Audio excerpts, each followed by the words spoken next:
Começa agora o podcast Agro e Prosa com o jornalista Divino Ronaldo. Esse podcast tem por objetivo falar do agronegócio de um jeito descontraído, fácil e descomplicado. Com vocês, Divino Ronaldo e o Agro e Prosa. O meu entrevistado de hoje será Enio Fernandes, que é engenheiro agrônomo, produtor rural e consultor de mercado. E o tema da nossa entrevista será riscos inerentes ao agronegócio.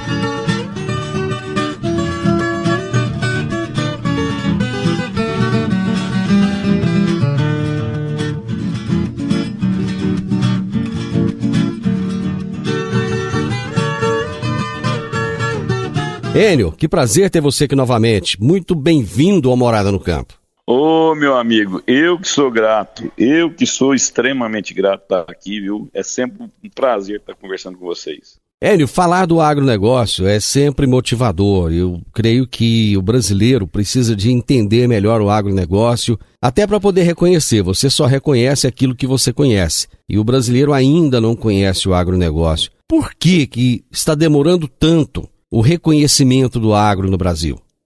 Ronaldo, essa é uma pergunta muito complexa. Eu vou tentar responder, mas não sei se eu vou conseguir atender todas as dúvidas que tem. Primeira coisa é a seguinte: nós temos um problema cultural no Brasil. Em alguns países do mundo, você bate palmas ao talento, né? Você enaltece o talento. Um exemplo claro disso é Estados Unidos, Isso. Inglaterra, Suíça. Se você é uma pessoa talentosa, se você conseguiu sucesso na sua vida empresarial ou profissional, você é reconhecido, você é quase um ídolo, né? Isso. Muito disso é da cultura norte-americana, europeia, de você premiar o talento. Na cultura mais ao sul do Equador, a gente tem questionamentos. Todo mundo que tem sucesso porque o Estado ajudou, tem sucesso porque roubou. Porque explorou o pobre, né? Porque explorou o pobre e tal. Então, por que isso, né? Porque a democracia demorou a chegar nessas regiões, né? E se ela demora a chegar, os instrumentos de controle também demoraram a chegar. Então, você realmente teve várias pessoas que foram privilegiadas pelo Estado. Mas você tem talentos únicos, né? Eu vou te dar um exemplo: o Pelé. Todo mundo no mundo conhece o Pelé. Quer dizer, ele é um ícone. Se o Pelé fosse americano, europeu, o reconhecimento dele, eu não sei se seria maior, mas o respeito da população local com ele seria maior. Então, assim, o Brasil tem esse problema de dificuldade de reconhecer talento. Segundo ponto é o seguinte: é que o agro, antigamente, as terras estavam concentradas na mão de muito pouca gente. Isso causava alguma celeuma, algum ciúme. O mundo mudou, várias famílias perderam muito dos seus patrimônios, né? Tinha famílias que tinham extensões de áreas enormes, e não tem mais. Então, essa visão antiga do agro, que ele explorava o campo, também contamina. Mas agora isso está mudando. Quem tem mais estudo, preparo, visão de mundo, sabe o tanto que é importante o agro para o Brasil. Não importa se o governo é de direita, de esquerda, de centro, o Brasil só dá certo se o agro der certo. Outra coisa que está mudando também, a nossa imagem internacional também melhorou muito. Lógico, tem críticas ainda, nós temos problemas de narrativas, mas se você olhar de fora para cá, quando você vê as informações de fora para cá, o Brasil hoje é reconhecido mundialmente. E o mundo sabe, para a gente diminuir o preço do alimento no mundo e para a gente ter estabilidade na oferta de alimento, o Brasil vai ser um dos maiores responsáveis dessa produção. Do que o mundo vai crescer nos próximos anos, até 2050, na produção de alimentos, só o Brasil vai ser responsável por 40% desse crescimento. Então, essa caminhada é lenta, é paulatina, mas nós temos problemas culturais e de comunicação que nós vamos ter que mudar. Você falando aí de reconhecimento, de talento e sucesso, né? Eu vi uma lista recentemente das maiores empresas de alimentos do mundo, e tem uma brasileira no meio delas. E essa brasileira, ela foi muito questionada lá atrás, porque ela cresceu por causa do dinheiro do BNDES que foi injetado e não foi por competência. Só que ela cresceu muito mais depois disso e hoje se desponta entre as 10 maiores do mundo, que é a JBS. Ou seja, tem que ter talento ali também, não tem, Enio? Não, se só dinheiro resolvesse, se só você ter conexões com o governo resolvesse, nós teríamos outros nessas listas aí, né? Nós teríamos famílias de políticos também que deveriam ter crescido numa velocidade enorme, que não cresceram. Tem um Ike Batista aí, por exemplo, que ficou mais ou menos na mesma situação na época e que derreteu, né? E temos outras empresas, né? Você tem o Odebrecht, você tem... Isso. Então, assim, você precisa... Sério, não adianta. Se você não tiver talento, foco e comprometimento, você não cresce nessa proporção. Você pode até adquirir patrimônio, mas com o tempo você vai perder. No caso dessa empresa que você falou, ela vem crescendo constantemente. A principal empresa, é uma das principais empresas de proteína animal do mundo, é líder em quase todos os mercados que ela opera, e ela está operando no mercado americano, europeu, assim, aonde ela opera, os resultados dela são muito robustos. Agora, isso não ameniza o caminho que ela fez, né? Lógico, mas negar com certeza. negar o talento que essa empresa tem na área de gestão seria um equívoco muito grande. Enio, você colocou recentemente, numa daquelas participações suas de quinta-feira, a respeito dos novos atores do agro. O agronegócio tem recebido uma quantidade muito grande de pessoas de outros segmentos. Então, você até bem colocou lá como médicos, engenheiros, advogados, pessoas que olham para o agronegócio e veem ali uma oportunidade muito grande de crescimento. Até que ponto isso é positivo e até que ponto é negativo? Não, isso é muito positivo, você trazer novas pessoas para o agro. Você traz novas visões de mundo, você traz novas visões de negócio, você traz nova gestão, porque se a gente não renovar, essa gestão fica, a gestão do agro fica envelhecida, enrijecida, com falta de conhecimento novo, e outra coisa, você fica distante da tecnologia. Então, novos entrantes é essencial para qualquer atividade. Há 20 e tantos anos atrás, eu fui um novo entrante no agro. Então, assim, o que a gente tem que tomar cuidado nesses momentos de euforia, você começar a fazer investimentos numa realidade de margem que não vai sustentar. Os preços não vão ser eternamente altos, não vão ser eternamente sustentáveis, não vão ser eternamente... vão dar margem eternamente. Então você vai ter ajuste, como toda atividade teve. No agro isso já aconteceu.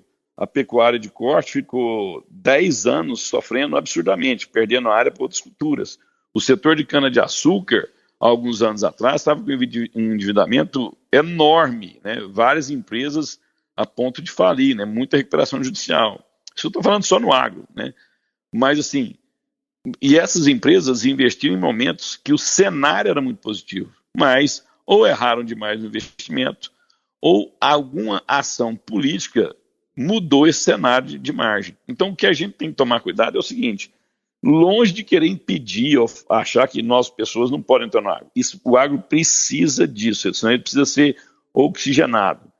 Um setor, uma empresa e uma família onde você não tem renovação de ideias, que você não se reposiciona ao longo do tempo, você perde patrimônio, você perde mercado e no final do dia você quebra. Então é importantíssimo demais essa entrada de novos atores. Mas eles têm que entrar paulatinamente, com muito cuidado, mensurar bem os investimentos que estão fazendo. Outra coisa, quem entra no agro só para ganhar dinheiro, difícil ficar. O setor é muito desafiador, você tem problemas de produção que estão fora do seu alcance, uma estiagem, uma geada, um incêndio na área de milho pode perder seu investimento de anos, de décadas ali. Então você tem que ter persistência. E para você ter persistência, tem que ter afeto, você tem que gostar. Se você olhar o agro só como fonte de recurso, só como, eu estou aqui só para ganhar dinheiro, eu acho difícil alguém ficar nisso. Você tem que ter amor com a terra, sabe?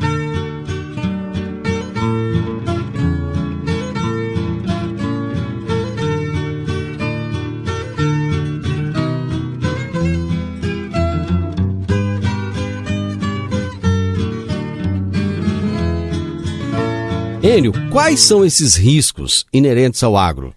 Nós temos alguns riscos que são claros, né? Eu acabei de citar alguns. O risco de clima é um risco extremamente alto, que por mais que você se precavenha, o imponderável pode acontecer. Nós tivemos um exemplo agora claro dessa geada que destruiu algumas plantações de milho, pastagens, hortifruti foi dizimado. Então, assim, nós temos esse risco climático. Nós também temos riscos tributários, né? Vou te dar um exemplo, o que aconteceu no caso do Fundo Rural. 3 decisões do Supremo Tribunal Federal falaram que o produtor estava certo em tentar pegar de volta o seu Fundo Rural.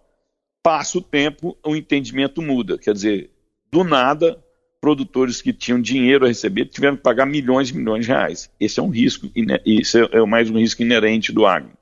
Outra coisa que a gente tem, isso eu gostaria de deixar bem claro, as pessoas às vezes criticam muito o produtor porque ele deixou de vender determinado produto a determinado preço, depois o preço cai. A comercialização é difícil demais. Hoje, no Brasil, nós temos milhões e milhões de pessoas aplicando na Bolsa de Valores, na B3, na Bovespa. Uhum. Quantas pessoas que você conhece pessoalmente que venderam determinada ação ao preço máximo de mercado? Quase ninguém faz isso. Exatamente. E aí eles cobram do produtor essa eficiência de você vender no preço mais alto do mercado. Isso não existe. O que o produtor deve fazer, e ele tem feito bem, ele sempre vende com boas margens. Tanto é que o setor não para de crescer. Se ele não para de crescer, é porque esses produtores, bem ou mal, estão se comercializando acima da média. Eles estão entregando resultados acima da média. E a gente cobra uma excelência do produtor que nem banco tem, que nem grandes economistas têm. Muita gente critica o produtor na hora de vender, mas pergunta se essa pessoa, como é que foi a venda de ação dela ou não. E se é tão fácil assim, por que ela não opera na B3 as commodities agrícolas? As commodities agrícolas têm uma variação, é um dos mercados que tem maior variação de preço no mundo. É muito difícil acertar o auge. Então, esse risco da comercialização também é muito forte. Imagina um produtor que vendeu o milho muito, muito bem e agora sofreu essa geada, sofreu essa seca. Como é que ele vai cumprir o contrato? Então, o produtor, já com a experiência que ele tem, ele vende parte, ele segura outra parte, porque ele não tem certeza da produção dele. Então, esse é outro risco. E o terceiro risco, o quarto risco que a gente tem que olhar também, é esse momento de otimismo, contaminar novos entrantes e até mesmo produtores mais experientes, e o investimento ficar acima da realidade de margem no longo prazo. Isso pode trazer problemas muito graves. E, por fim, o risco que qualquer empresário no Brasil tem é esse risco político, né? Toda hora você muda o cenário, toda hora você muda as regras do jogo, e isso pode impactar bastante o agro. Até que ponto o agro vai influenciar nas eleições do ano que vem, Enio? Já que na maioria das cidades onde o agro está presente, existe um apoio considerável à política do presidente Jair Bolsonaro. E a disputa do ano que vem já começou. O agro entrou nessa disputa?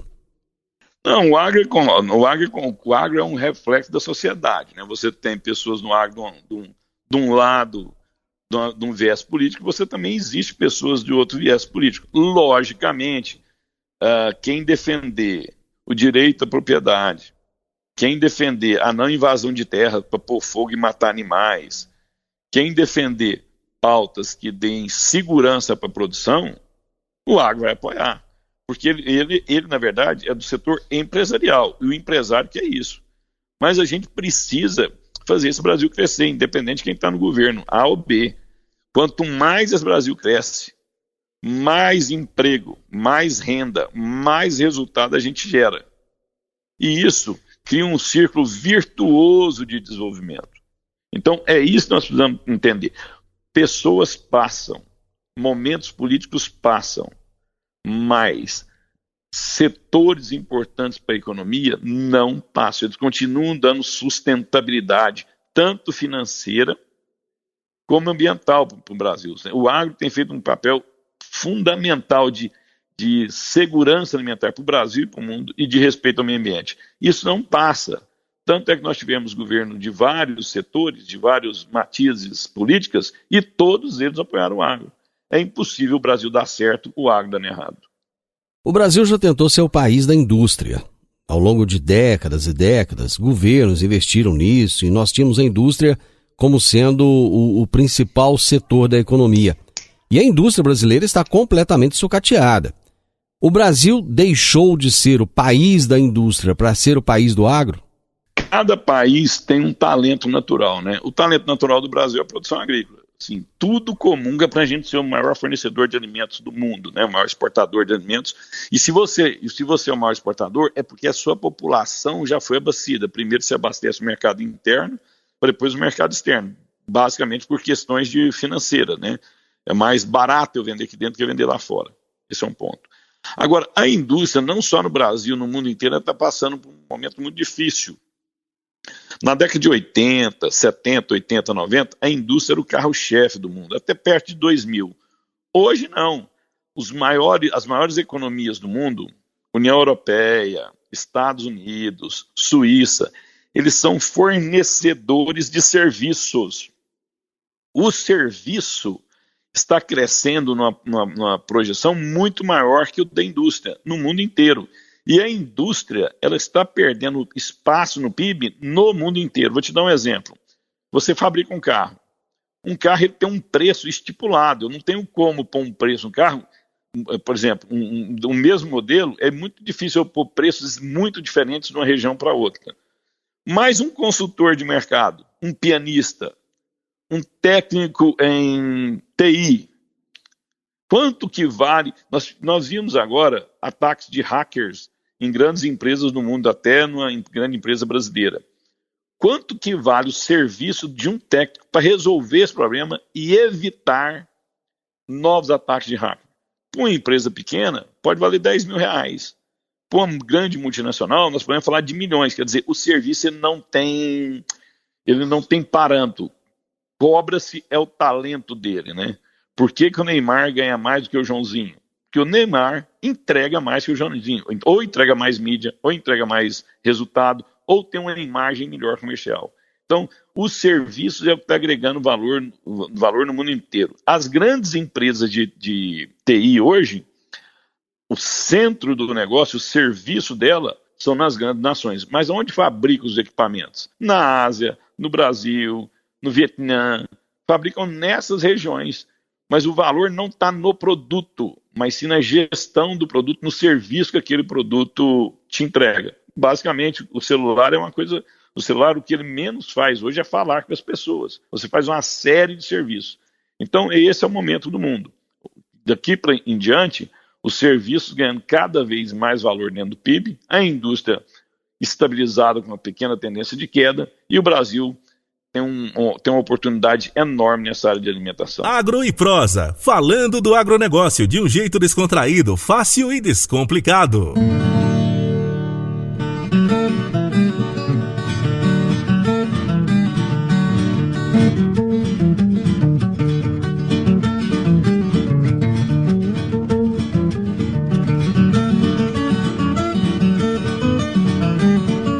Enio, o Brasil está com uma oportunidade gigante nas mãos, conforme você mesmo disse. Nós estamos sabendo aproveitar essa oportunidade? Estamos, assim, a gente poderia aproveitar melhor? Poderia, mas assim, eu acho que a gente tem que ser um pouco mais orgulhoso do que a gente está fazendo, né? Olhem os números que nós estamos entregando, né? Na maior crise da história da humanidade, a gente lembra que as projeções do ano passado eram para a economia brasileira decrescer 9,5%, 10%, 11%, nós caímos 4,5%. Isso é muito através do agro. O crescimento desse ano que nós vamos entregar para o Brasil passa pelo agro. Então, o Brasil está capturando oportunidades, sim. Poderia ser melhor? Poderia. Mas, assim, eu gosto de dar uma olhada para a nossa cidade, para o nosso estado, para a nossa nação. Melhorou demais. A gente, às vezes, critica muito o ente público, né, o gestor público, o gestor empresarial. Não é só o empresário que vai ser capaz de dar todas as respostas que a população precisa.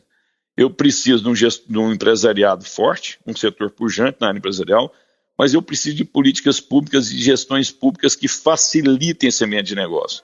E quando você olha em torno do Brasil, né, nós temos algumas regiões e cidades que estão encontrando esse momento de talentos, tanto do empresariado investindo muito e gerando emprego desenvolvimento e renda, e o setor público facilitando esse ambiente de negócio. Nós temos cidades assim no Brasil, e você anda nessas cidades, você vê a transformação acontecendo, e essa transformação trazendo benefício para a população. Então, temos oportunidades, estamos capturando as oportunidades, mas poderíamos ser mais oráveis? Poderíamos. Como os Estados Unidos também poderia ser, como a China poderia ser, como a Europa poderia ser. O mundo não é perfeito, você não faz tudo 100%. Mas se você continua fazendo, tomando boas decisões, e você encontra o setor público e o setor privado juntos com foco, o crescimento vem. Um dos pontos que o Brasil é mais criticado é em relação à sustentabilidade e à preservação das florestas. Como é que nós estamos em termos de sustentabilidade? De novo, eu acho que você dá opinião, fica muito vago, mas você tem que mostrar dados. E a Embrapa já mostrou esses dados, a NASA já mostrou esses dados, e a ONU já mostrou esses dados. O Brasil preserva hoje 62% da sua mata nativa. Quando os portugueses chegaram aqui, o que nós temos de mata nativa hoje é 62%. Na área de produção de grãos, fibras, oleaginosas, cana-de-açúcar e florestas plantadas, o território brasileiro tem 7,1% de autorização só. A gente só usa 7,1% da área do Brasil para produzir essas culturas. Nós temos 11% da área do Brasil em reservas indígenas e parques nacionais. Quer dizer, o maior negócio do Brasil ocupa 7% da área. Preservação ambiental, reservas indígenas, tem 11% da área. 62% das áreas estão preservadas. Tirando ainda o que você fez com o Código Florestal, né? O nosso Código Florestal é o Código Florestal mais rígido do mundo. Quando se faz entrevista para as grandes empresas virem investir no Brasil, quais são os maiores temores dessas empresas? São dois. Primeiro, risco político, que pode mudar a regra do jogo a qualquer hora. Segundo, risco ambiental. Isso mostra o tanto que o Brasil é responsável com o meio ambiente.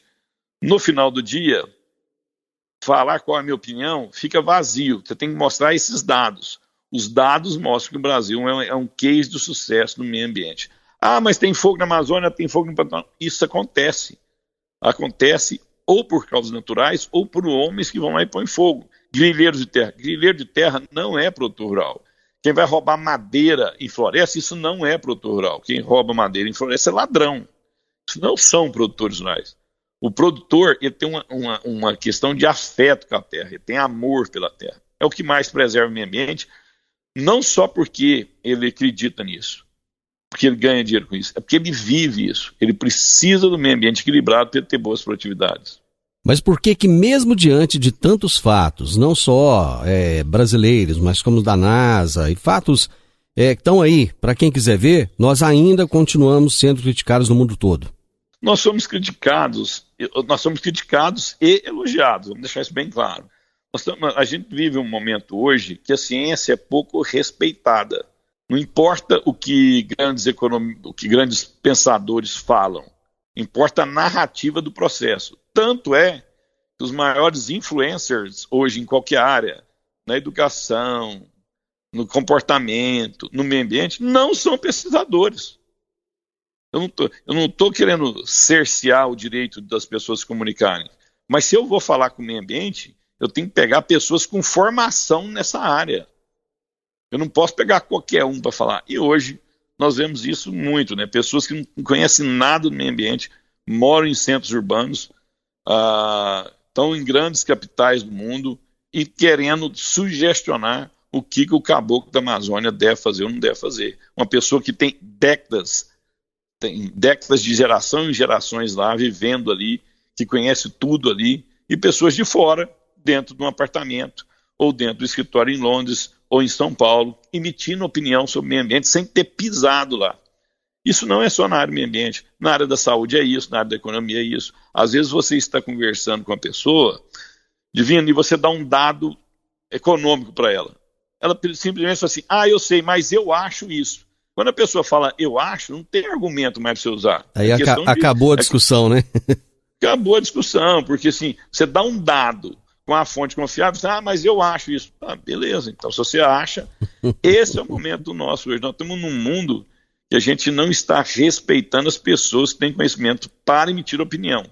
E agora qualquer um acha-se no direito de dar opinião e sem embasar a opinião dele com nenhum fato real, só com outras opiniões similares. Isso é muito triste. Então, essa guerra de narrativa faz com que parte do mercado critique o Brasil. Mas nós também temos outras partes do mercado que às vezes tem pouco espaço na mídia que mostram esses dados. Citei ONU, a FAO falando bem do Brasil. O Brasil, ele é o líder nessa área ambiental. Vai ser difícil outro país do mundo ter os dados que o Brasil tem. Só para terminar esse assunto, não fica longo, hoje 45% de toda a nossa matriz energética divino é renovável. No mundo, isso é só 24%. Ou seja, nós estamos bem à frente do mundo. Aliás, Enio, eu vou te falar, o Brasil, comparado com qualquer outra nação, ele é exemplo em vários setores. Nós somos primeiro lugar em vários setores. O que está faltando é o brasileiro entender isso e ter orgulho do próprio país, né? Parar de criticar tanto e achar que o mundo lá fora é lindo, que tudo aqui é feio. O Brasil é maravilhoso. E eu acho que só entende isso quem vai lá fora e volta, né? Concordo em gênero no igual com você. Meu amigo, muito obrigado. Foi um bate-papo gostoso. Eu acho que falar do agronegócio é sempre proveitoso, né?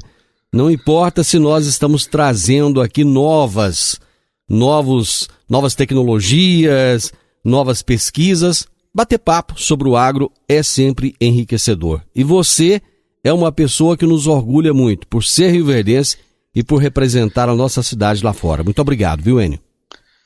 Eu que sou grato a você, sou grato a essa cidade. Que nem eu falei, a gente é resultados de várias coisas, né? Então, a formação que a gente teve, a região que você nasceu, os bons gestores que essa cidade teve na área pública, os bons gestores que a cidade teve na área empresarial, formou bons profissionais. Nós temos inúmeros exemplos aqui. Então, assim, a gente tem que ser grato também, né? Muito grato à oportunidade que você está dando para a gente trocar ideia e muito grato a essa cidade. Um enorme abraço a você e a todos. Você ouviu o podcast Agro e Prosa. Se gostou, compartilhe, recomende e nos siga nas diferentes plataformas de podcast.